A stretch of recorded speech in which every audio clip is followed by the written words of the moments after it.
నమస్కారం మిత్రులారా. మా ప్రయాణం మ్యాంగ్లూర్ సెంట్రల్ రైల్వే స్టేషన్ నుండి ప్రారంభమైంది. రైల్వే స్టేషన్ బయటనే ఒక స్కూటీని అద్దెకు తీసుకుని అమ్మవారి దర్శనానికి బయలుదేరాము. అక్కడి నుండి శ్రీ దుర్గాపరమేశ్వరి అమ్మవారి ఆలయం దాదాపు 27 కిలోమీటర్ల దూరంలో ఉంటుంది. ఈ ప్రయాణంలో రోడ్డుకి ఇరువైపులా పచ్చని చెట్లు, అందమైన కొండలు కనిపిస్తూ ప్రకృతి తన అందాలను మన కళ్ళ ముందు ఆవిష్కరిస్తుంది. ఈ ప్రయాణంలో మాకెదురైన అనుకోని అతిథి వర్షం. ఇక్కడ వాతావరణం ఎప్పుడు మారుతుందో చెప్పలేం కాబట్టి తప్పకుండా ఒక గొడుగు వెంట తీసుకెళ్లడం మంచిది. శ్రీ దుర్గా పరమేశ్వరి టెంపుల్ కతీల్ చేరుకోవడం చాలా సులభం. ఆలయం వద్ద ఉచిత పార్కింగ్ సౌకర్యం ఉంది. సాధారణ రోజుల్లో పెద్దగా రద్దీ ఉండదు.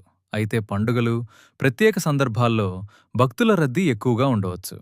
ఆలయంలోకి ప్రవేశించే ముందు పూలు, చీరలు, ప్రసాదాలు వంటి పూజా సామాగ్రిని ఆలయ ప్రవేశద్వారం వద్ద కొనుగోలు చేయవచ్చు. ఆలయ ప్రాంగణంలో అడుగుపెట్టిన క్షణం నుంచే ఒక దివ్యమైన అనుభూతి మనసును ఆవహిస్తుంది.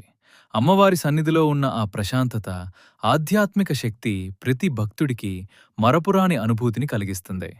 దర్శనం అనంతరం ప్రసాదం స్వీకరించి అన్నదాన కేంద్రం వైపు వెళ్లవచ్చు. ఆ మార్గంలోనే భక్తులకు ఆశీర్వాదాలు అందించటానికి ఆలయ గజరాజు సిద్ధంగా ఉంటుంది.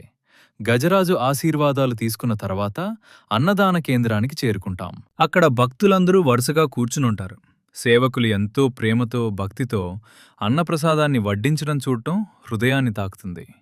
ప్రకృతి అందాలు, వర్షపు చినుకులు, అమ్మవారి దివ్య దర్శనం, గజరాజు ఆశీర్వాదం, అన్నదానం, ఇలా ప్రతిక్షణం ఈ యాత్రను జీవితాంతం గుర్తుండిపోయే మధుర జ్ఞాపకంగా మార్చేస్తాయి. ఒకసారి వచ్చిన వారికి మళ్లీ మళ్లీ రావాలనిపించే పవిత్ర క్షేత్రమిది. జై శ్రీ దుర్గా పరమేశ్వరి అమ్మవారికి జై.